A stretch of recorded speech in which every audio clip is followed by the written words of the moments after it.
to. Oh, but then I can't talk to you. Um, Well, now it's saying, I think we should appear on my feed. Oh, it says we're live.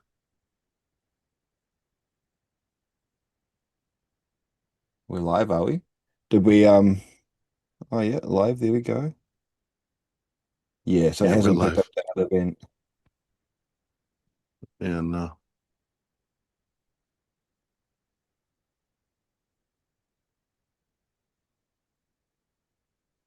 yeah, we're Um definitely live. yeah, we're gonna try and oh yeah, live there. Deucey, Yeah, so it We're hasn't here. We did it. You can hear me? loud and clear, man. Oh yeah. Uh, just trying to figure out the live okay. streaming business. Yeah, guys, we've got Yo, technical difficulties. Oh. Oh, I need to catch it up. Okay, that's what's going on. Yeah. All right, so we're just gonna stick on this one, Age Angles. We're not gonna try like link it up to that other event. no, I'll need to figure out how to do that next time. Yeah, sounds good. But I Well, will share this post, and I'm gonna uh, I'm gonna disappear. I'm gonna be run down. all right. Well, I've got my screen sharing, I think. Screen sharing live. Oh man. All right. Welcome. This is Under the Hood. We're still figuring out exactly what we got going on with all this live setup. It's not an easy one that you can just necessarily test without going live. Um, yeah, so I assume people can hear me. We've got B Jangles hanging out, being our clown in the background. And then we've got Deuce Crypto here to join and have a chat with us today. How are you, Deuce? Deuce. Deuce. Yeah, doing great, man. Thanks for having me. Excited for some tournament talk. Yeah, me too. There's been so much of it lately, and so it's just, yeah, let's get together. I think um, to me, there's not anything that is super pressing that we have to change, but like our future is pretty exciting. If we've got other people in the audience that want to come on and chat tournaments, flick me or B Jangles a message. He might be quicker to respond than I am. But otherwise, yeah, keen for thoughts and comments, and we'll try touch base with the comments as we go. I've got again Mr. B Clown in the background, and hopefully he'll let us know if there's anything we're missing as well. Um, yeah, so I guess maybe I'll give a bit of a rundown on like what some of my tournament experience is, and we'll get a bit of a rundown from Deuce as well, just so you have a bit of an understanding of kind of where we're coming from. Um, Personally, I've played trading card games pretty competitively for about over 25 years so far. Um, really got into the competitive scene for Yu-Gi-Oh! And a game called Versus System, which was like Marvel vs. DC, one of the best games I've played. Um, and then I had a few years off in between, and then my friends in 2019 launched Flesh and Blood, and yeah, they just picked up so many elements, great elements of lots of different games, and that's what's got me back, and it's great catching up. I've brought back so many friends from years and years ago, and they've really like made the tournament scene a priority for these. Um, so yeah, I'll definitely be leaning on and mentioning them a bit as well because I feel they're doing a really good example of live tournament stuff. Um, yeah, so Deuce, I understand you've definitely got a bit of a background in the TCG realm as well. Yeah, I spent, 15 years competitive Magic the Gathering player, spent time as a judge. So, I got to see, throwing these big events from behind the scenes, what it takes to put the events together. It was really great. I really loved my time in Magic the Gathering. I was playing, when they really changed the way the Planeswalker points work. 2012, the start of Modern, really through like the next 10 years or so, until the pandemic hit. It was so many events, traveling everywhere. Really love the way they have, different tiers of tournaments, feeder tournaments, qualifying tournaments. So I think there's a lot to learn from the success that Magic the Gathering has had, both paper and obviously, their digital game. They have a few different digital games, and their tournaments really work well on there as well.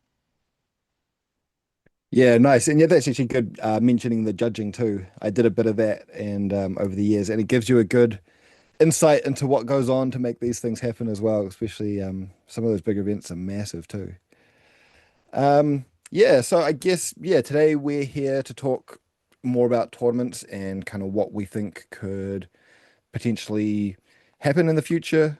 Um, and yeah, so I guess for me, I see this as like let's start to form the ideas for a proposal. Um, yeah, so I've got here anything that we think that might have to change ASAP.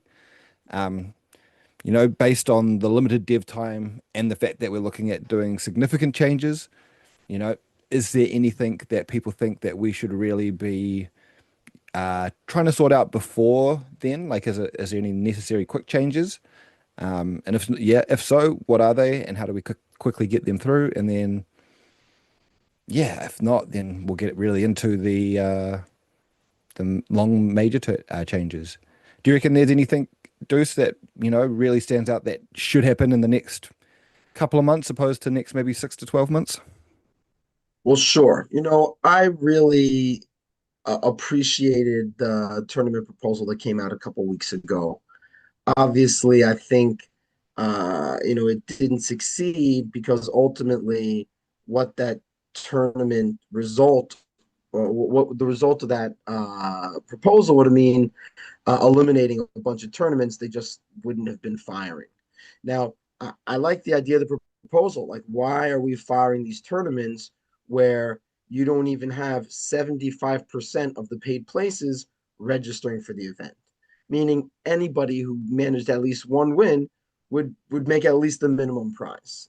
I agree with the author of that proposal that we shouldn't just be giving out SPS as participation prizes. So I like the idea behind the proposal. What they set out to do, eliminate any event that fell under 75% of the paid positions, though, would have just eliminated, a majority of our premium gold foil events. And it even would have eliminated some number of those Fat Jimmy special tournaments where it was just two random sets paired together, which I think are some of the most fun tournaments that we have available because you take two sets that really have nothing to do with each other, and you're finding new synergies, you're finding new bloodlines, potentially. So I think those tournaments are great. I think the gold foil tournaments are great. I think they provide a lot of value for gold foil cards. So just getting rid of them in the way that was proposed, I don't think makes sense. But I fully agree. We can't just give out participation prizes. So, in talking with the author of the previous proposal, we were looking at the participation numbers of the gold foil tournaments in 2025. Luckily, I had all of that information saved in a personal spreadsheet of mine where I was just kind of tracking my own personal tournament participation. Well, in that spreadsheet, I had access to the number of people who signed up for each of those events. So when we took a look at these gold foil events and the average participants in some of the different categories, we realized that if we wanted to eliminate the participation prizes and really reward people for competing and earning prizes, the easiest way would just be to eliminate some of the paid positions in the gold foil event. That way, there's no participation prizes anymore. If both of the expert level, diamond level, max level gold foil events, so the modern one and the wild one, if they're both averaging less than 32 players registering, then we should only pay out to the top 16. So now you have competition. We haven't eliminated the events. We're not destroying card value. We still have competition at the highest level. We're now concentrating the prizes to the top 16 instead of paying out top 64. No more participation, no destruction of value. I think it's a win-win. You look at the gold level events, or the advanced level events, both wild and modern gold foil. You can make those top 32 prizes instead of top 64. Again, now people aren't just playing for participation. We're not destroying the card value. We're still preserving the SPS you can win from the events. Again, I think these are some common sense changes that will, preserve the integrity of the events, will cause people to compete for those high places. You might even entice people to buy more gold foil cards because they want to compete for those top prizes in the top 16 or the top 32. They want to be able to qualify for these premier level events when they couldn't in the past. So I really like that as a compromise. Whereas, well, we're not just making it easy for anybody to come in and win from these gold foil events. We're limiting some of the prize places, but we're still preserving the card value. We're still preserving the majority of the SPS prize money, and there'll be more competition in the tournament. So I think this is a great solution. I haven't written it up yet. I'm hoping like a forum that we're talking about now that people can listen into. We'll have some more discussion so that by the time we write a pre-proposal, there will be some feedback about this idea. I'm not just writing a blind, throwing up a proposal without some community feedback on it first. Yeah, well, so I guess just looking at quick comment from Tails here, Tails reckon it'll probably lead to less participation, and I think probably as well. A lot of our community show that they don't necessarily want to enter if they're not going to get anything. But potentially what we could do is instead of completely removing it, we could make it so that the lower tier bracket is potentially worth less than the DSC value to enter. So you're not essentially, getting paid to enter. You still have to kind of compete. Because that's how we do it with a lot of like the Magic and Flesh and Blood events, right? Is, you'll still typically get some packs to enter, but it won't necessarily be covering your entry fee. So if you want to like cover it, you have to do well. Um, because that's one thing that I'm afraid of as well is like if we reduce the numbers, then we potentially limit how much it can grow in the future. You Um, know, I don't see that concern for the premier level gold foil events, which are really the only ones who need adjustment if we're looking at this 75% mm, rule that was in the last proposal. It's really only going to affect the gold foil events at expert and advanced level, plus some of these Fat Jimmy special events at gold foil and regular foil events. So yeah, I also think it's important that we get away from this idea that like everybody who participates gets a prize. It's not true of these bigger modern events and wild events, these invitational events that typically play at silver, intermediate level, and mhm, the regular foil events that play at gold level. These tournaments have more than 128 players. There are people who sign up for these events that don't get paid. mhm. And, if people are not going to sign up because they can't qualify for these participation prizes anymore, then fine. Then I think we'll get more accurate numbers of people who are Mm. going to compete for the top level. I don't think that if we cut the expert gold foil prizes to top 16 and the advanced gold foil events to top 32, I don't think that would affect the participation that much. I feel like most of the people in those events already have the cards for those events and would be playing in them regardless if it's paying a 32, 64, or 16. And I think it's a way to show the rest of the community that the gold foil players don't need handouts, that we're here to compete. We want to collect just the same way as the regular foil players do in tournaments that are 4 times the size. So I'm not sure I agree. that Mhm. eliminating some of those lower places will have a large impact on the participation. Yeah. Yeah, well, I guess it's interesting. Like for a lot of the events I go to, I think there's usually at least some kind of participation. I'm trying to think if there's some that I have been to that haven't, but I guess yeah, it's easier for some games like Flesh and Blood. They give us promo packs, so for them, it costs next to nothing to produce these. But typically they can sell pretty well. So like a lot of the people at like a calling level event, it's like a 20K prize event. They'll typically get these either promos to try and then roll into other ones, or as a nice keepsake to take home with them. And yeah, I guess it's hard because we've got so many different currencies and tokens.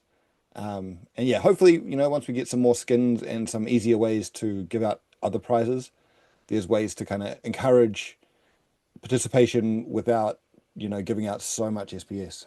Because we give out a massive amount, really, right? They're sponsored tournaments.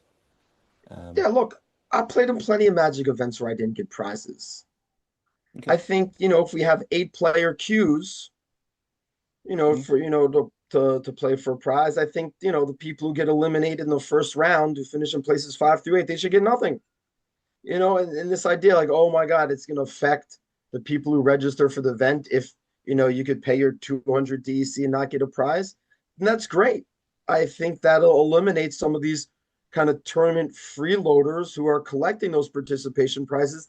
That's the behavior that we want to eliminate, not to have people continue to hang on to tournaments because they have all these handouts for participation. So for me, I don't think we need to have everybody get something who enters. I think that's a bad incentive for the tournaments. I think that we should have, higher cutoffs so people truly are competing for prizes. Mhm. I looked through my tournament history, and maybe a quarter of all of the tournaments I play in, I realize I'm in a rush. I don't have the time. So as long as I win 1 or 2 battles, that's good enough for me. And then I can flee the rest. That's Mhm. not a tournament system that works. I mean, it's getting competition, but I'm fleeing 8 of the 10 battles because I got my 2 wins. I only have 15 minutes to play anyway. I think the participation stuff needs to go. I think we can Okay. keep the same SPS prize. We don't even have to sacrifice prizes. Mhm. We could just Mhm. move it further up again. And I'm only really talking about advanced gold league and Mhm. expert diamond league gold foil events. Those are the ones that are really struggling, that feel the most like I'm just coming in here to collect a freebie.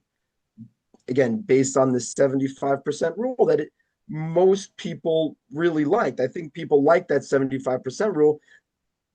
I feel like the last proposal failed because it meant a lot of tournaments were going away. And so if we redo the places, we keep the events, we keep the prize, we keep the card value, but we get rid of the participation stuff, which I think has the best interest of our community in mind to make those events competitive. Mhm. Do you see like would it be something that we're regularly adjusting? So like if all of a sudden we have a big boom and there's a lot more gold foil players playing at the top levels, how or what would trigger it to then increase it? Because some of them might get those but not, especially if they're newer players, they might not be as skilled. So that's like one thing that kind of makes it tough, right? Is if there's a handful of really skilled players and that basically is accounts for the top 16 slots. It's going to be Mhm. tough for anybody that wants to come and try to compete. Um, These are the highest level events with the most mhm, premium cards in the game. mhm, Like if you want to get into these events, you need to work up to that. You know, mhm, beginners shouldn't be, squeaking their way into the wild gold foil advanced event. Like that's not a place for a beginner to go. So mhm. again, I'm looking at 4 main events. Yeah. Okay. And so, like, yeah, do we want people to be able to work their way into those events? Sure. Sure, we want Mhm, people to be like, hey, I'm playing silver gold foil now. but it sure would be nice to compete at Gold League Gold Foil or Expert League Gold Foil. Look at those much bigger prizes. Look at the higher competition. Look, there's only 20 people signing up for the Expert Wild Gold Foil event. So even then, 20 people, you're playing for 16 places. There's only 4 people who aren't getting paid. And Hmm. that's around the average attendance. You know, 20, 24, 30 maybe on a really good day for the Wild Expert Gold Foil event. You're not cutting that many people out of the pie Hmm. by Hmm. making a top 16 or a top 32 in those premier events. Yeah, And so I don't yeah, think you're turning off the newer players. We're still going to yeah. keep the prize support for pretty much all of the intermediate Silver League events. Bronze Yeah. League events not going to change at all. So we're just looking at two of the higher premium events at the higher league levels. Hmm. Yeah. But you're right.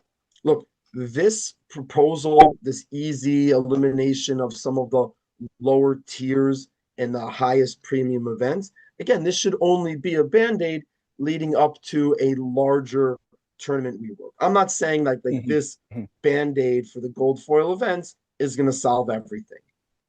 But Hmm. I Yes. think it shows that especially the premium gold foil community doesn't need the handouts, which I think is important.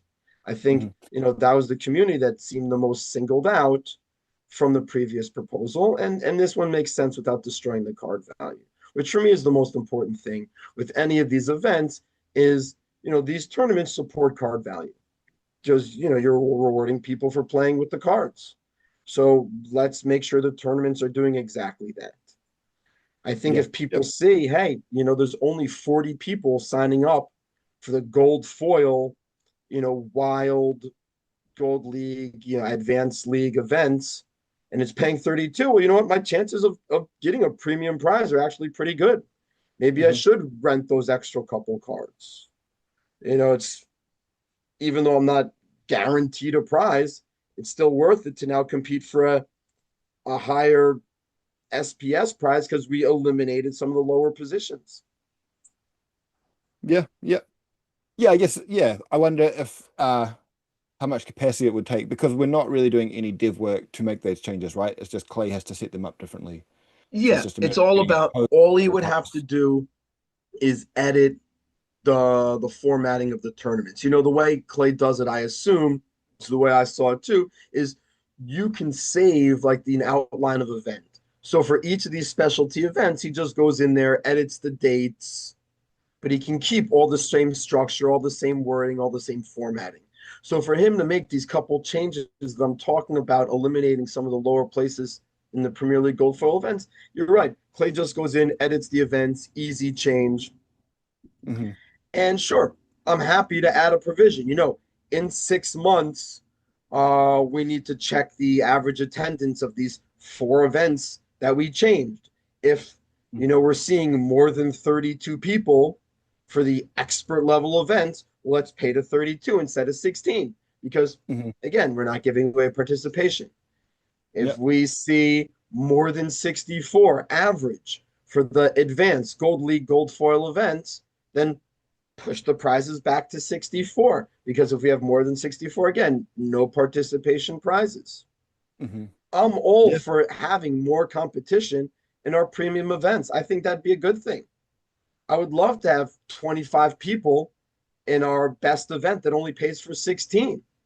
Imagine the competition. That's a huge win for me. And I think that's a win for the community. I think that's a win for the tournament system. It's a win for Hmm. card value, increasing the competition for the top prizes. Yeah. I wish there's unless you're in them, there's not really much attention to them, right? So like, yes, there's all this great competition in there, but we don't really highlight it. But yeah, I do agree. Like it's an easy change, and I think it will have some impact, and especially if we have, um, I wouldn't even limit it to those 4 tournaments. I would just say, every 6 months we just have a review of the tournaments. We could do like a little stats post, and decide do we want to make any changes to it. I think regular review is a pretty important thing for most things in general. Yeah. So I Yeah. guess we should maybe like move on to what some of the future could be. I know that you're a big fan of like the 8-man kind of sit and go format. Would you like to tell everybody a bit more about what you're thinking for that? Well, yeah. So for me, obviously, with the tactics that we have now, with some of, like the pre-game choices that you have to make, you lose a lot of that strategic value with the asynchronous battles, right? So these 24-hour tournaments where, you may not see your result when you put it in, and you definitely don't get to see your opponent's lineup when you have to select your tactics. You're selecting your tactics in the dark. You're already losing some strategic game value with those asynchronous events.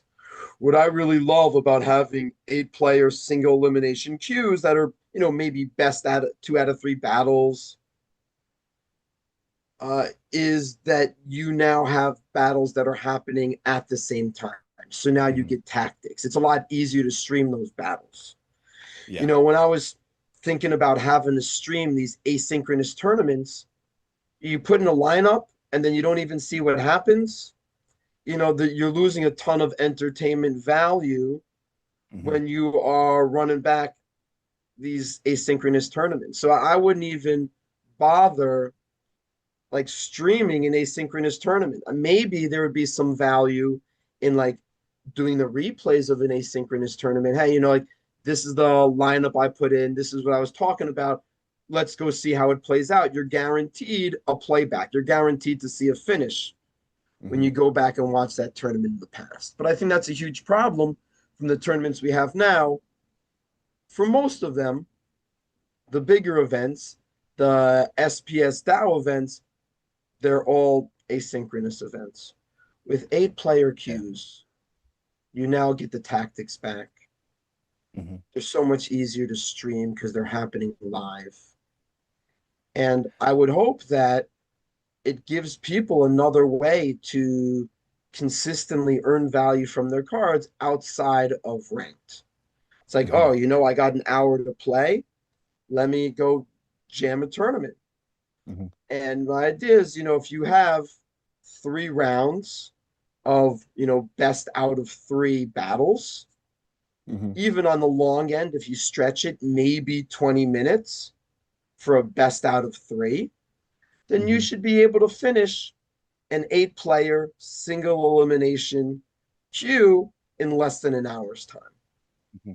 And A particular reason it has to be single elimination? Like, would you be open to like, you just play three best of threes and then like payouts best based on the number of wins you get? I mean, yeah, I mean, you definitely does not need to be single and yeah, you can pay out to all the 2 1s and 3 0s if you want. If you again, we're getting into the place of participation prizing, yeah, but if you want to pay out to the people who went 1 and 2, you could Mhm. even do that. I wouldn't want to play in those tournaments. Like, is it even going to be worth my time based on what I can earn in ranked to Well, it play? would be like the same kind of prizes, right? It's just guaranteed potentially more games are going to happen. You can have the same prize structure, but it's just yeah. Sure, but if you only pay to someone who gets 2 wins and 3 wins, Hmm. you know, you lose two, you're not going to play that third battle. You're not going to stick around Hmm. and play anyway, even if you're playing all 3 rounds. Yeah, I guess So yeah. I And that's mean, potentially where yes, like participation stuff might be, where they get a skin or like a CC of a tournament card. Um again, uh, if that's what the community wants, Mhm. everybody walks away with something. I just see that's like a path to the inflation of our game assets that isn't necessarily good for the community. So again, if I had to choose prize payouts for these 8-player queues, I would only want people who ended up with the record that's better than 500 getting paid. So if you Mhm. got 2 wins or 3 wins, great, you get paid. 1 win or no wins, you get nothing. Yeah. Again, we want to have some silver intermediate queues that do give out prizes for 1 win. that Hmm. everybody gets to participate, great, fine. You know, but if I'm competing at a gold league advanced event or a diamond league expert event in these 8 player queues, I would want, most of the prizing to go to 2-1s and 3-0s. If I'm playing in an expert 8 player queue, maybe only the 3-0 gets paid. And then Hmm. the 2-1s don't even get paid. That's, maybe we have different levels of expert queues for people who don't want such extreme Hmm. prize differential. Again, it all comes down to what people want from these events. I think if Yeah. you offer too many options, now less people are going to approve your proposal, and you're going to cannibalize the people who are going to feed into these events, so less of them are going to fire. So, Yeah, well, you so know, I don't know how much we have to include in the proposal, right? So I think one of the main things that we want to try get set up mhm, is some kind of queue where players can queue for a live tournament.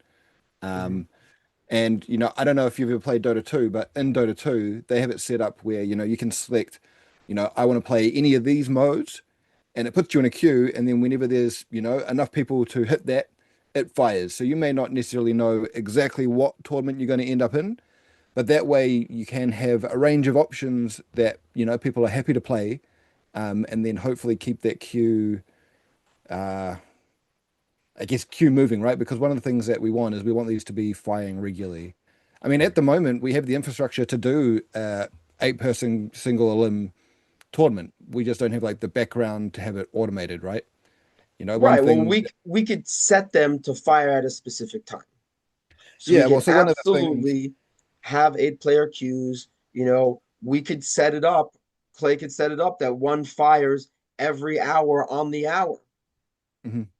Yeah, well, I was even thinking as well, as part of like trialing and testing some of this, we can get it set up to run them, and we could maybe just have, a couple of hours where we just set up these tournaments and people jump in and play and we can chat. And, I think that could be a really good, easy way to get a lot of feedback. Is just having like, maybe 2 to 4 hour sessions where there's all these queues going and, yeah, and, people could request, hey, I want to see Frontier Max, or I want to see a Wild, Wild Silver, or a Jimmy Special. We could set up whatever. We could have just a couple of people kind of running that. Um, yeah, because I think it adds so much. I think it's such a nice, quick, easy game mode. Because yeah, those asynchronistic tournaments, they are great for participation for everybody. It's easy. Anybody around the world can play. But it's yeah, like you said, like so often you enter battles and you don't even see. There's nobody there on the other end.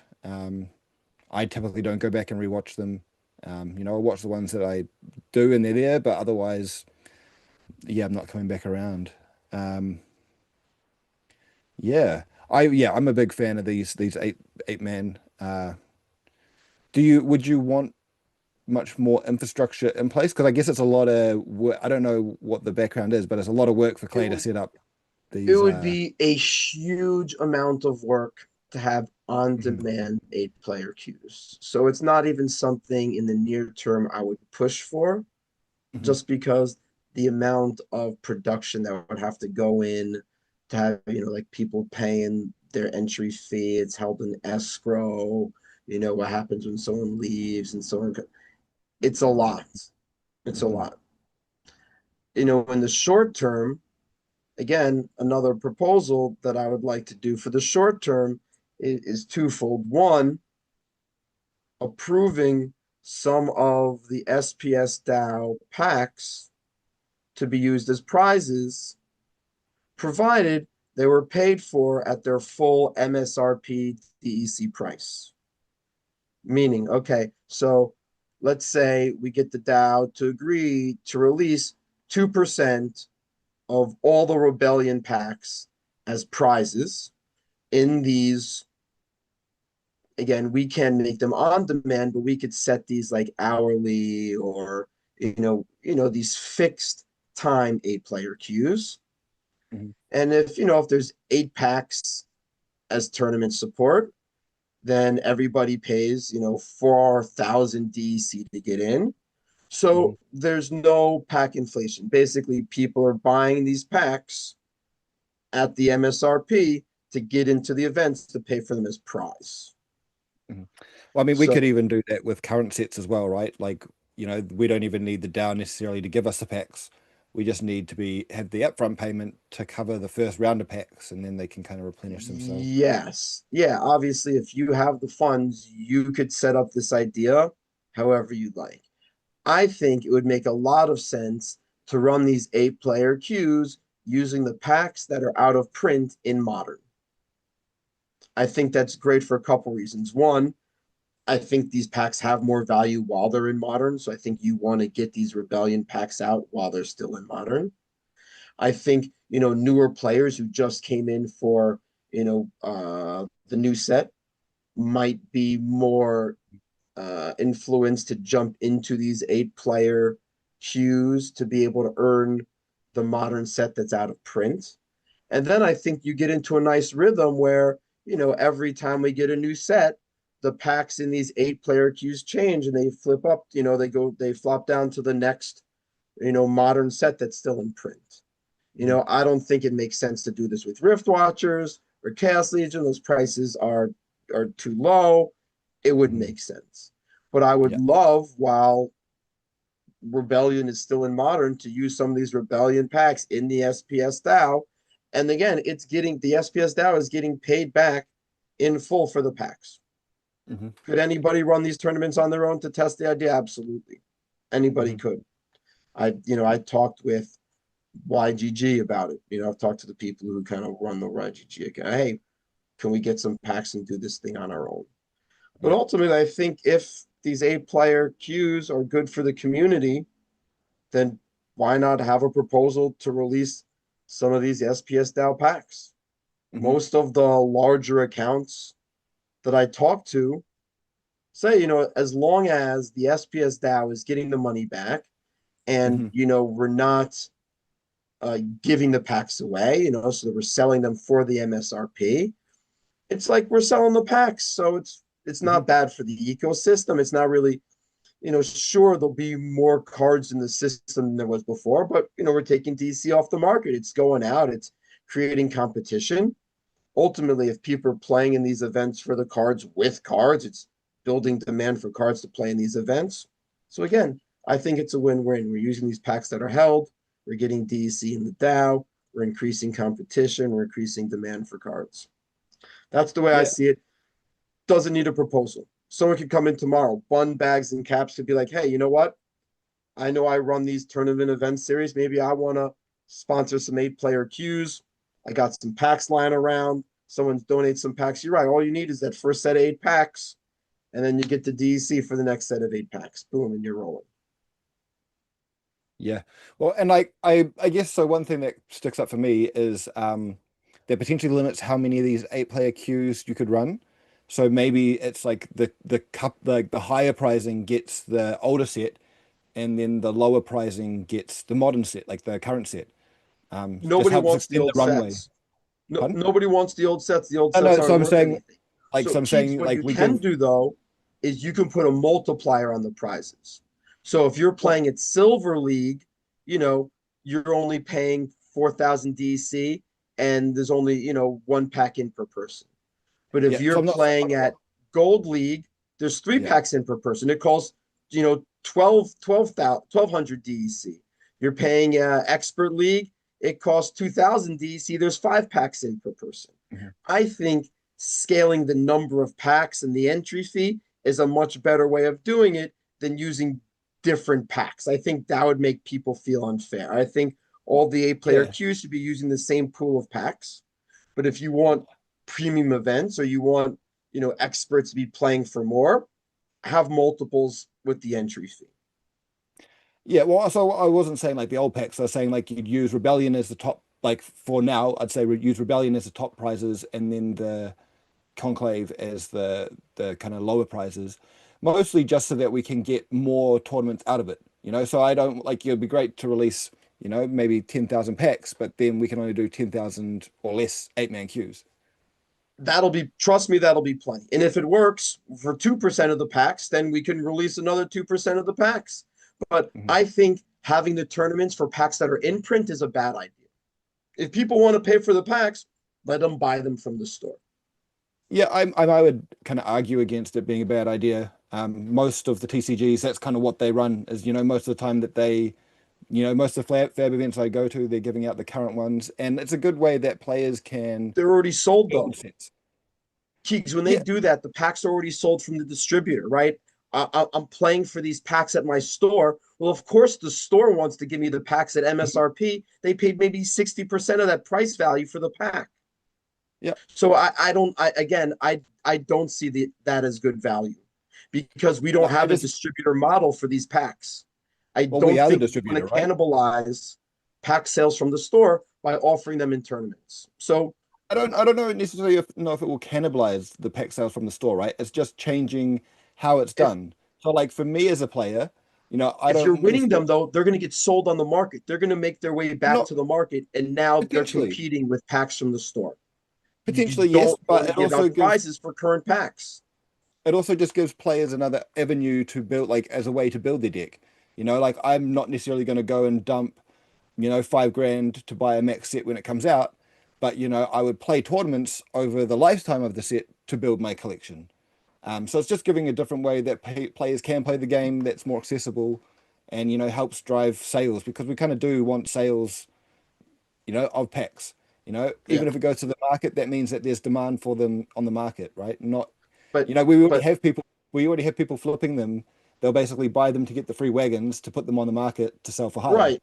So why would you want more supply in the market to decrease demand? Again, for me, I think having pack prices that are currently in rotation is a bad idea. Okay. And that's fine. Like we're free to disagree on this one. I did see Druid's Blood made a comment. How does this benefit the DAO? Well, we have these promo packs that are lying around, and my argument would be that these promo packs are more valuable when they're in modern than they are when they rotate to wild. So we want to try and use these packs to promote the game while we still can. Well, I think there's more demand for them. And so if you're selling these packs through the tournament at MSRP, right, you're taking these promo packs that are locked away, and now SPS DAO is getting DEC out of the market, paid for the packs. So you're taking these promo packs out and you're locking up more DC. Again, I think that's a win for the DAO because you're moving these packs that are lying around that I think have the most value that they'll ever have while they're still in modern. And again, I think the DAO wins when you're increasing card value. So if you have these tournaments where people can earn prizes from using the cards they have, I think that's a net positive for cards. If that's a net positive for cards, I think that increases card value. And so ultimately, I think that's a positive for the SPS DAO because if card value is up, then I think that translates to a better value for the SPS token. And so for me, I hope Drew's Blood, I hope that made sense, that explanation of why using those SPS DAO promo packs sold at full price MSRP would be a good use to promote on demand or single elimination or 8-player queues that Yeah, pay out prizes. and they could go out at more than MSRP as well. We don't necessarily have to limit it to that. If there's enough demand for the Rebellion packs. Look, I think there's also room to make some of these 8-player queues ghost card tournaments. I wouldn't want to Mm. make too many.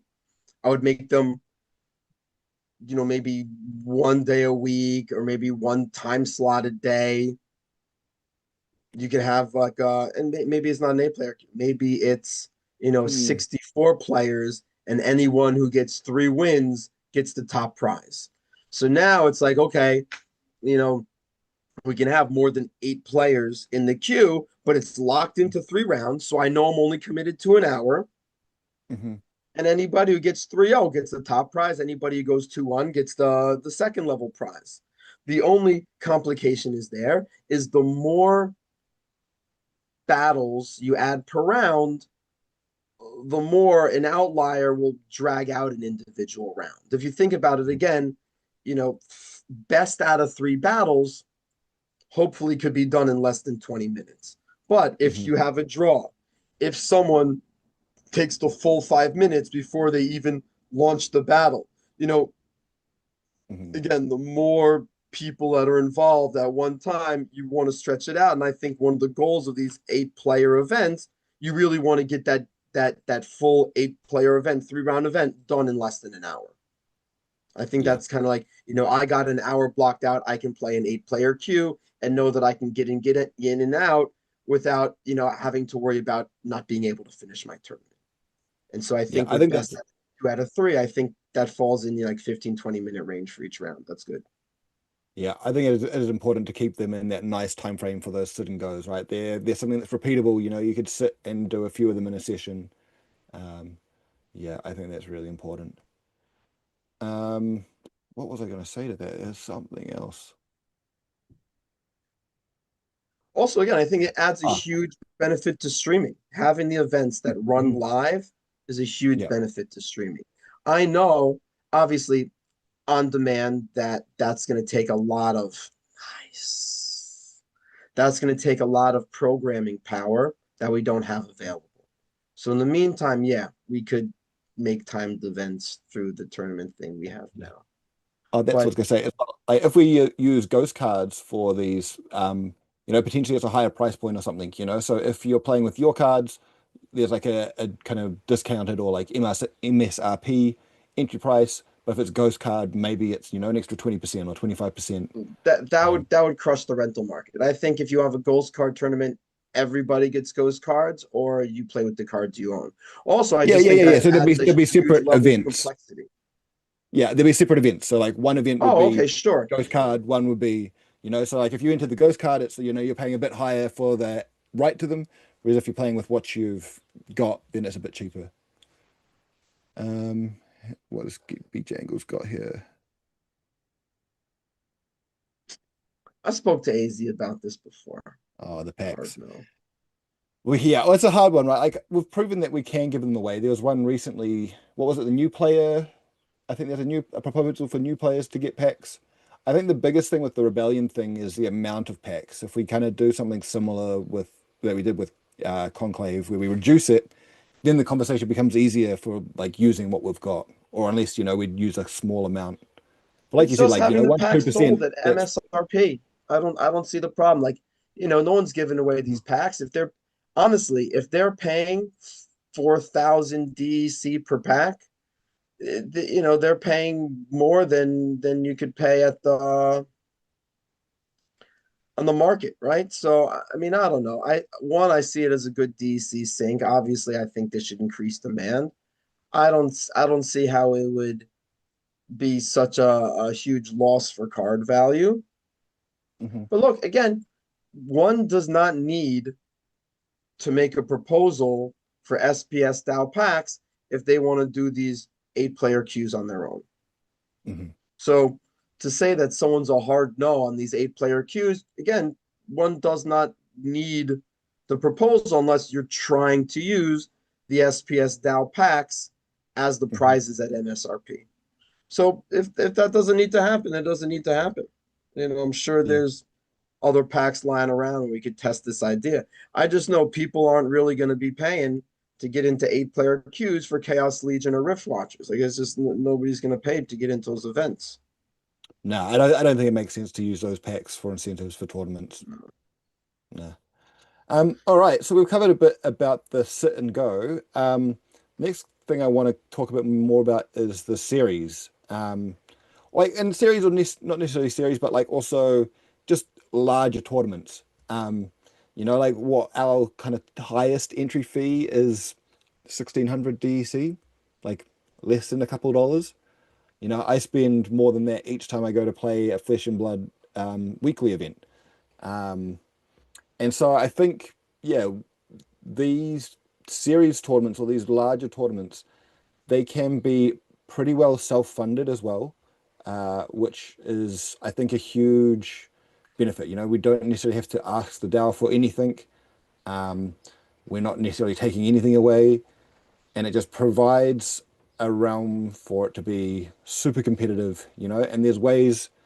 I guess you look at it with the series is that's where the invites come from. So that's how you can potentially enter, like $100 tournament for the price of like $10 if you qualify in one of these qualifying series events. Um, for me, I'd love to see them as ghost cards. Uh, that's how we really see the true competitive side of things. And that's also why I don't necessarily want to try take away from, take any SPS allocation or anything because it is purely ghost cards. So, especially if it's self-funded, there's not really anything for the community to lose, even if it's similar to poker, where there's like a 1% rake, so the idea is that we take, maybe we have to do a bit of fundraising to get the initial prize pool, because it's hard to do the dynamic pricing, but it could be that, 1%, yeah, 1% of the entry fee goes towards the DAO, the other 99% goes towards funding these future pools for these events. Yeah. Because did you use, I assume you would have played a lot of like I can't remember what they're called in Magic, but basically qualifiers for like the Pro Tour and that kind of stuff? Yeah, of course. That's exactly what they're called. They're called Pro Tour qualifiers, PTQs. Yeah, plenty of those. Now they have a system where you're playing like regional qualifiers to get into regionals and you do well enough in regional. Look, it would be easy to have a token that's like entry into a regional event, right? Hmm. And there's only 16 of these tokens available for the 16 slots in that regional event or 32 slots. Sure. It's an easy thing to do. The problem with the tournaments has always been how do you choose what league level to do it at? How do you Mm, choose which sets to use? So that way, you have like a tournament that's available to everybody. And again, I understand the idea of these ghost card events, puts everybody at an even playing field. But I think maybe for the tournament you're qualifying for is ghost cards, so that like once you qualify, you're in, everybody's on the even playing field when you're qualified. But I think for the qualifier events, most of those should not be ghost card tournaments. I think you can have some. Let's say there's mhm. 32 spots or 64 spots for a regional event or your invitational. Maybe an eighth of those events are ghost card events, an eighth are, and so, if there's 64 seats, you can divide them up, and then like there's an eighth for each, group of players. So everybody feels like they got a fair shot to get in, and then Mhm. your invitational event is ghost card event that people can like earn their way into that. Mhm. Also, I think we also need to change the name of any tournament we have from invitational. Like we should not have, SPS DAO tournaments that are titled invitationals that you can just sign up for. Or no win. So Yeah. we need to go back in and change those tournament names because there's definitely like invitational tournaments, which are like kind of like our bigger events, Mhm. usually the ones that fire over 128 people.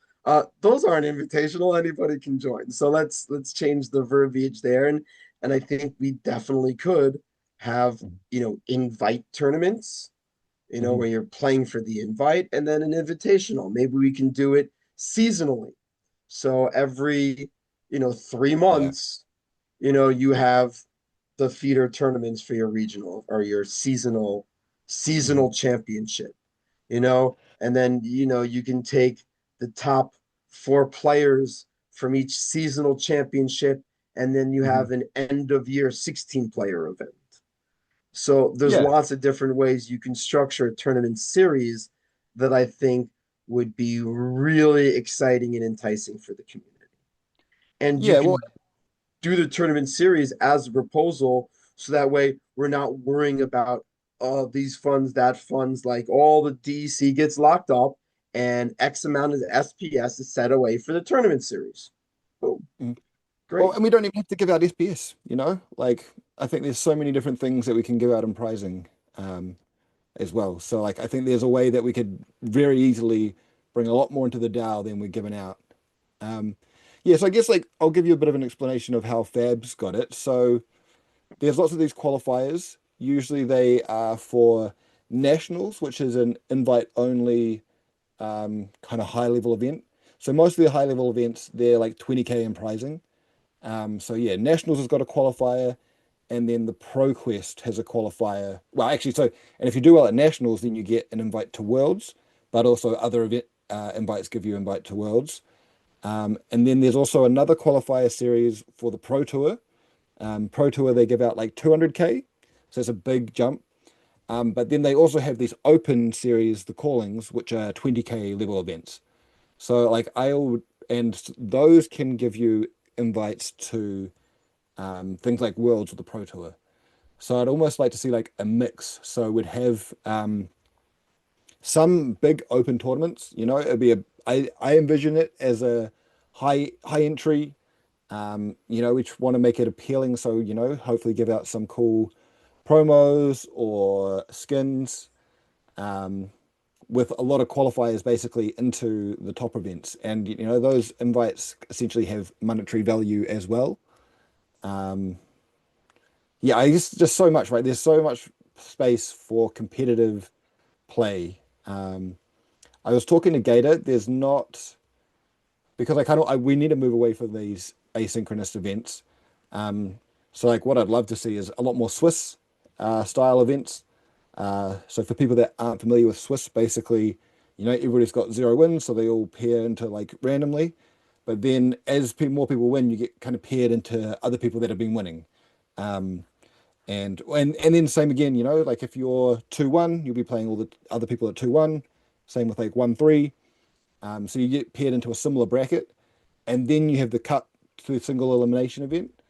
I think, yeah, I was talking to Gator. Hopefully, it's not too heavy of a lift to get that implemented, but I think that hopefully will increase participation in these kind of tournaments because it can be a bit rough having a single elim because you lose the first round and you're out.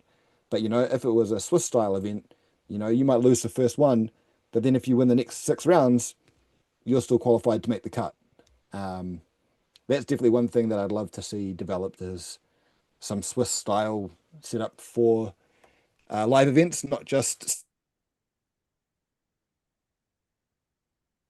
Yeah, I mean, so Keegs a little frozen on my end, but the bigger these events are that say Yeah, you want to like this. run Swiss, Pardon? the bigger those events go, the more issues you'll have with timing, like a Mhm. large round. So even if we want to keep it the best 2 out of 3, we could have rounds if, you know, we got to play 64 different, like 1v1 battles.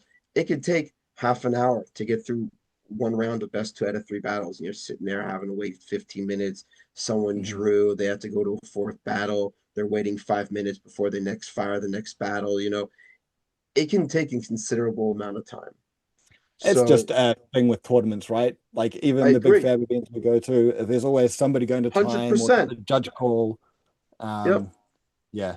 And so I think it's, yeah, like you'd have to really make the expectations clear. But, like I would happily sit knowing that, I'm going to be playing a 4 hour tournament if I'm doing well on a Sunday or whatever. And especially if we've really lined it up well with like commentators and stuff, then in between, it's not so much that you're sitting waiting, you're kind of watching, what's the highlighted match. I think there's like a lot of ways that we could make it really engaging, not just play and then you're sitting twiddling your thumbs. Yeah. Yeah. I totally agree. There's lots of ways that we can make tournaments more enticing, more competitive, more exciting. Yeah, just Um, range, a more wider yeah, range, right? I think we've just got that one the, style really, or two.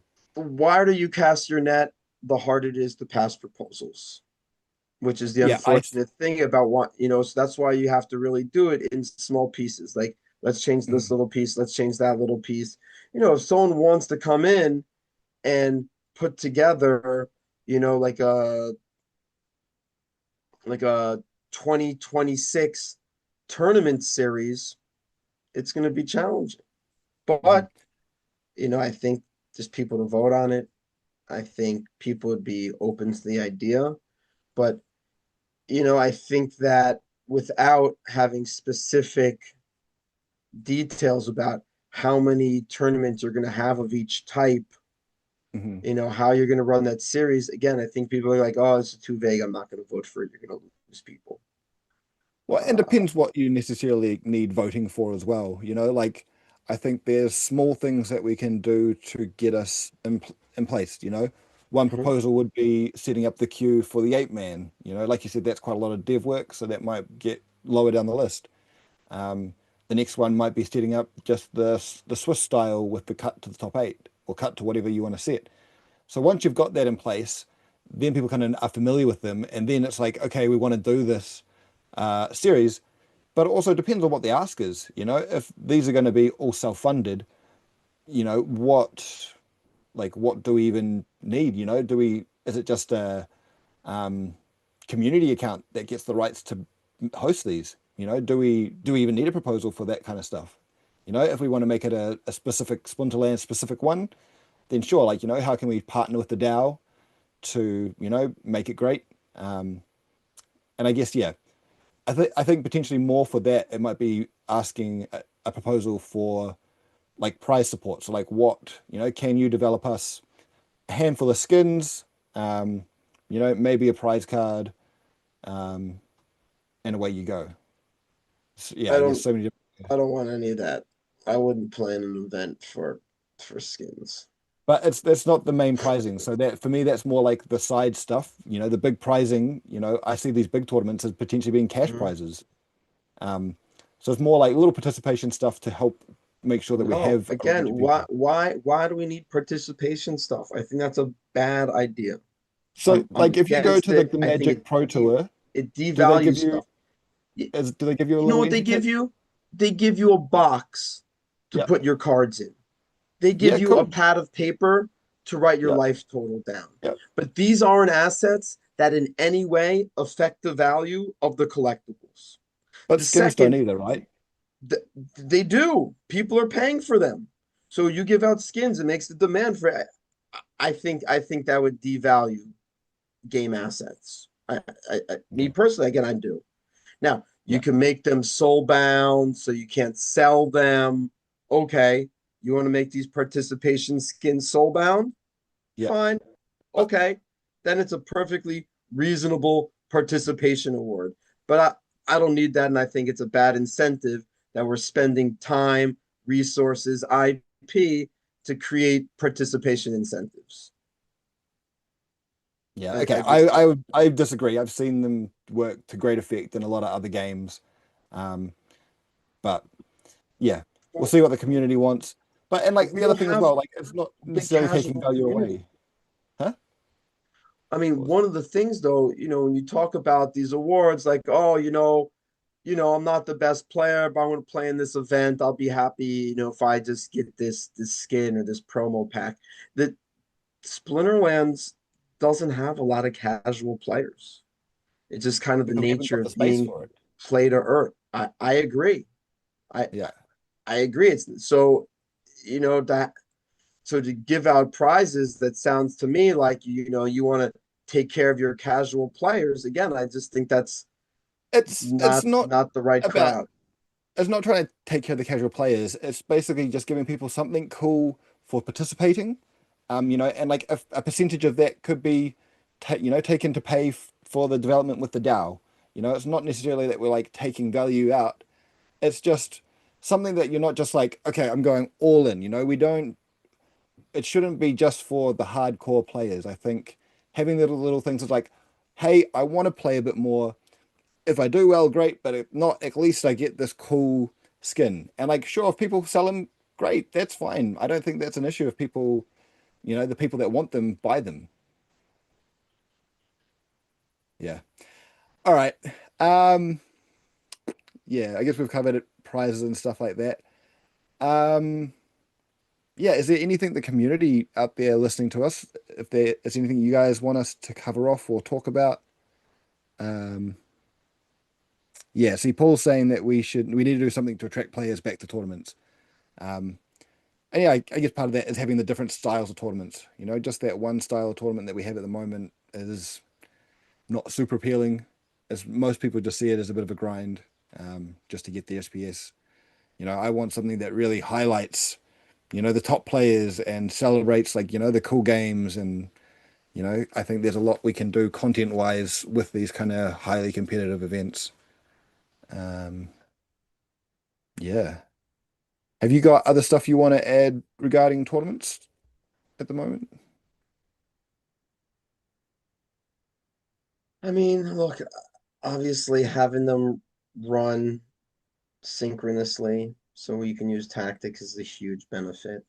I Hmm. think having quick competitive events that translates into positive streaming situations, I think that's again a huge benefit to the game. Hmm. Some of our best streamers base their streams around events that are running, that it just gives them something to talk to because at least they get these results, right? I Hmm. think, again, Buns, one of our more successful weekend streamers, builds his stream around these couple of events that he knows he's going to have results to talk about. Ime, 1T, right? He does the same thing. He's got a couple WTF, like What the Friday events that he Hmm. does on a weekly basis that he builds his stream around. I think if we had, even in the short term, scheduled 8-player queues, people could build their streams around being in those tournaments. Hey, I'm in this 8-player queue. Come watch my stream to see if I can win this, 9 p.m. modern expert event. You're going to get results. It doesn't have to be something where, Buns is like, I'm running my tournament. So he's like commenting while he's playing. This is a tournament that is run by some third party Hmm. or SPS DAO's run, whoever's running the event, but doesn't have to be the streamer. Now the streamer gets to play and they don't have to worry about running the event. They could just talk about strategy. They just talk about winning. They could play in more than one event. They could, while waiting for a match, they can get into a rank while they're waiting for the next round to start. So much potential. I think that's how you draw people in. They want to see that competition. They want to see that live, that surprise that you just don't get from these big asynchronous events that the SPS DAO has been running for years. The ones that we're all used to. Yeah. Yeah, we got very spoilt with the tournaments with the sponsored ones for many years. And yeah, it's just like a way to give out rewards, right? Like it's the same as ranked. It's just these are the rewards that we have to give out to encourage people to play in different areas. And some of it is, yeah, a bit skewed. Yeah, quite. Yeah, that's almost why, you know, I'd almost like to see the DAO tournaments change to like a per win payout. So, you know, not necessarily everybody that gets the massive, because it scales so drastically, right? You know, the top prizes are so much more than the lower prizes. Yeah, I mean, it's true, but it would be hard to it would be hard to manage those tiers, Mm. just because you have draws, Yeah, I these guess certain the set point prize pool as thresholds. well. I mean, you could do it. Yeah. Everybody who ends up, with 27 points gets this prize. Everybody's got 24 points, 24 or more gets the next prize. You can. I just think the way we do it now is certainly easier for the devs, less to go Mm. wrong, less dynamic, right? I Yeah, think, pretty simple. when there's ties and the prize has to drop down, they got a good script in there to split the prizes fairly. So I wouldn't want to mess too much with that stuff. Again, when we think about tournaments, it's pretty low in the pecking order. I would even say that a Yeah. brawl rework, to help build out guilds is probably of more value to the game than reworking the tournaments. Well, I mean, that's already on the cards, right? That's what Matt's kind of been Yeah, scoping and so dreaming. I'm just saying, so if you think Yeah. about, the devs we have and what resources we have, if after land, our next big thing is to focus on guilds, like this tournament, having dynamic tournament pricing or 8-player on-demand queues won't be happening for years. Mhm. Years. Mhm. So it's like, you know, worrying about these things or talking about what we'd like, I don't think makes a ton of sense. I think we should work towards the things that we could have control over. Like I said, like eliminating the extra prize positions, having some kind of means of scheduling 8-player single elimination queues, or, race to 2 win queues. I think that'd be a benefit, regardless if we have DAO support or not, pack support or not. That's something we could do. Mhm. I think having a proposal that outlines a yearly tournament series is also something that we can work towards. It doesn't have to be a complete rework, but Mhm. it can be, hey, we eliminate some of these duplicate tournaments, we eliminate all these like different league level of tournaments, and then focus some of the SPS DAO tournament money into this tournament series. And then this is how we divide, that SPS for the tournaments. X goes to the series, Y goes to the seasonal events that we've been running for the last X years. So short term, those can go off with a lot of, again, making the regional tournament is just legwork for Clay. I mean, ultimately, I think if we really want to have competitive play be something that helps support the DAO, that supports the token, that builds card value, maybe there's a small DAO position for someone who manages competitive play. So that's less work on, for Clay to do. It doesn't have to be a Mhm. huge paid position. It could just be like $100 or something a month or two, just like the person who's investing this time to schedule events and work with the Mhm. community and put in the time to manage everything, is getting something out of it. And it's like a voted on position that the SPS DAO can choose every 6 months, every year. This Mhm. person is our tournament organizer, our competitive play leader. And then, so when you run a proposal, you could say, hey, the tournament guy is going to choose the balance of these 32 events. So, you don't have to have everything so specific in a proposal if you already have someone who's approved in the position of, organizing tournament events. I Mhm. think those are both huge wins. And I think having someone to work on tournaments for the SPS DAO that's outside of Clay's position would help him focus on more important things, and Mhm. give someone like a central person in the community they could talk to when we have these tournament discussions, when we're trying to schedule events. Shit, they could even go and help with rules questions. Oh, you know, this isn't working the way it's intended. Do we need to change the way it's programmed? Do we need to change the way Mhm. this ability is defined? I think having rules questions would kind of fall in line with someone who's in charge of competitive play and sanctioning these tournaments or running an event series. Yeah, I agree that it'd be quite good to get somebody that's focused on tournaments for the competitive play. Like you said, it doesn't have to be a big contract, and it frees up Clay. The real value for Clay with us is the decentralization, the blockchain stuff. For him, Right. it's a hassle, I imagine, is setting up all of this tournament stuff. It's not really a high skill job. Um, yeah, I think there's a lot of potential scope, and maybe that's a proposal that we should see sooner rather than later. Is like, what is a DAO tournament organizer look like, and how can we get that moving forward? I think that could be maybe one of our easiest ways to make some of these progress on these tournaments. That's definitely something. Yeah. I, Tofu, I'm down. Write the proposal. I got great ideas. I got the experience. I'm with it. But regardless of who it is, I think that would be a huge weight off of Clay and help him Mm. focus on more pressing issues for SPS DAO. And I think having someone with competitive play experience, having someone who knows what they want to get out of the promotion of tournaments, because ultimately that's what it is. It's a Mhm. promotion of cards, it's a promotion of competition, it's a specialized way to compete outside of ranked. I think having someone who designated some time out of their schedule or had like a fixed accountability with the community of this is what we're going to do for tournaments would be a huge benefit for the token, a huge benefit for tournaments, and Mm. would give us like a centralized resource or centralized person who could take all the great ideas from our community and do more with it. Yeah. Yeah. No, I strongly agree. I think that's probably been the best thing that's come out of the conversation is actually that's probably where some of our effort is probably best put is try to get something like that in place. Um, yeah, cool. All right.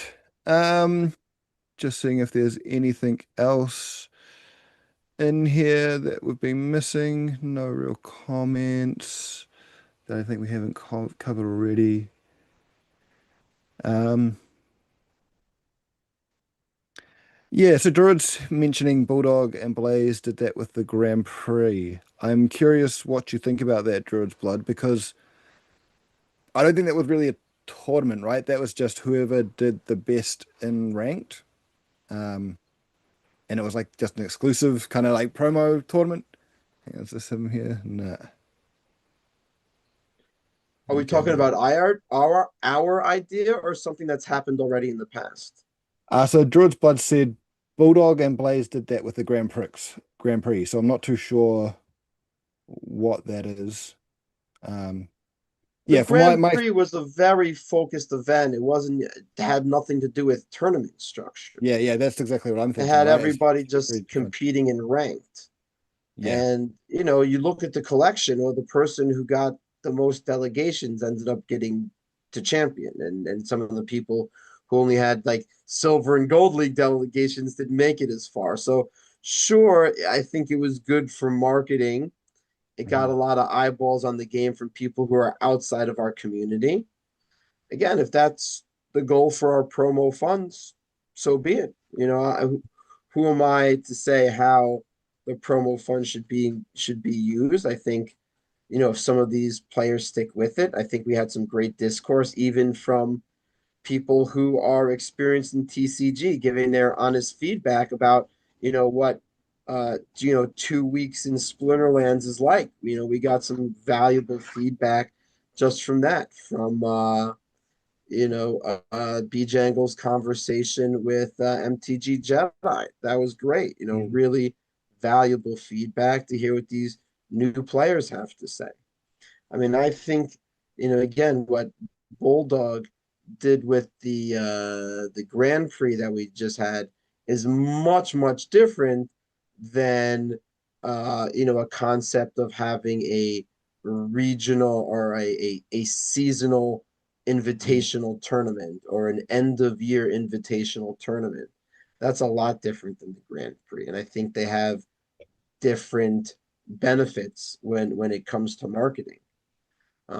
So Yeah. Yeah, I completely agree. They're just very different. Both, both good. Like I've already listened to Dave, they're already thinking about how they can do the Grand Prix different for next one. Um, but yeah, I think, yeah, both have got massive place in helping grow the game. But yeah, I'm very keen to see that competitive tournament scene grow. For me, that's I guess where I love to spend my time. So yeah, hopefully we can make something happen. Did you? All yeah, right. man. I mean, look, that's why I'm here. That's why I want to talk about these ideas. That's why I want, people to, listen to the video, listen to the podcast, comments, share what they think about everything. I definitely don't have all the answers right. Mhm. Obviously, what I think would work for me is in what's going to work best for other players who have different motives or different, ideas of what their enjoyment looks like, what the profit looks like, what competition looks like. So there's tons of different ideas, and I would love to hear what the community thinks about them, whether it's a tournament series, whether it's the timed 8-player queues, whether it's eliminating those extra positions on those premium gold foil events so that they're not participation tournaments anymore. I think Mhm. that one makes all the sense in the world, and Mhm. I'm very curious to hear the feedback about our discussion on those reduced premium gold foil events, because I think that would preserve a lot of this SPS value and eliminate the handouts. And I think it ultimately would accomplish the goal of a proposal that was, in fact, very popular until people looked under the hood a little bit and realized, well, the goal that we all wanted and agreed upon isn't kind of happening in the right way. We're losing too much value getting there. And so I think with the concept I gave out, we preserve a lot of the value while still eliminating the handouts. I think it's a win-win. So yeah, I'm hoping we get some Yeah. good feedback from this chat. I'm hoping that people are engaged and still want to talk about how we can improve tournaments. I'm open to Mhm. having those discussions to hear from other people wherever they want to comment. I'm not even sure where people are commenting, but yeah, I Yeah. definitely want to help out wherever we can. Yeah, I think potentially, some way that we can go forward, it'd be great to start getting some polls out there so that we can, actually see, how much of the community is actually interested, and if they are, where they'd like to see the effort put. Um, that might take a bit more scoping of, maybe we could do a bit more scoping and see, this idea will take this long, we could fit it in the near term. This might be ages, but yeah, it'd be good to see what the people are actually really interested in. Yeah, because yeah, like you said, right, there's so many conversations happening everywhere, and it can be quite hard to collate all of that information. So hopefully we can try, yeah, figure that a place that we can put it all and get feedback on it, and maybe it's like a tournament feedback form. We could do a big write up and get a whole range of questions that we want answered. Um, yeah, because I guess yeah, if we, like especially I feel if like the kind of community can handle this and kind of do a lot of this for the team. That will save development resources so that when we are ready and we kind of know what we want, we can fly into it. But I think, yeah, also very important to engage the team so that we're not trying to sign them up for ridiculous dev work when, we could just slightly change it and, it could be half the dev time, for example. Yeah, yeah. Look, I know the on-demand events is like way out there, Mm. but you're right. A few kind of common sense proposals, we can make a lot of I think positive changes to our tournament scene to make it more competitive, more exciting, more fun, more enjoyable. So I Mhm. think are all big benefits to our community, to our game, to our card value, to our assets. Yeah, well, for most card games, like tournaments is the premier level, we've been lacking that, and there's hasn't been a huge highlight on it. So yeah, hopefully we can shift that and yeah, Well, be look, great. I think part of the problem holding tournaments back from being those premier events that motivate people to get more cards, to compete at a higher level, is because the payout structure is flat. Too many people are getting these participation prizes. And if the tournaments are more about the competition or more about, getting a big prize in those top spots instead of it being so flat, I'm hoping we would have more people get in, or more people want to get in to the events, adding to their collection because they see the value in trying to compete for something more.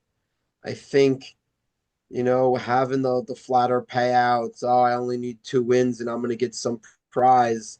No good. We can definitely do better, and I think our game will will benefit from that. So, so yeah, let's revamp it and make our tournament offerings better. Yeah. Yeah, no, I'm here for it. I'm so keen to see it happen. I feel that we're on the cusp. We've got so many people that have the experience and have, um, you know, lived so many different tournaments. So I think we can make something amazing. All right. Well, I think I'm just going to have a quick scroll. I don't think there's any new comments that we really need to cover. Yeah. Well, this has been the first Under the Hood live. Still Live. figuring out the format of this and how to make this work. And if you were tuned in early, you would have definitely seen our technical fucking around. Um, but yeah, I'd love thoughts and feedbacks on this kind of format. What kind of stuff you'd love to see talked about, or yeah, any feedback on it would be great. And yeah, we'll see you guys soon. Any parting words, Deuce? Yeah, again, I'd love to hear the feedback, positive, negative, what you like, what you don't like, what you think can be improved on. I'm here for it. I'm open to it. Wherever you want to chat us. I don't know. Are people commenting in the TPG Discord, SPL Discord? I don't know what channel. Just tag me at Deuce Crypto. I'll see the message wherever you're messaging. And yeah, let's make tournaments great again. Yeah. Awesome. And one parting word from we've got from Bave Tofu, just buy some SPS. All right, Oh, of guys. course. Always, always, always. That's been the first live under the hood. Catch you guys next time. Take care. Peace. Yeah.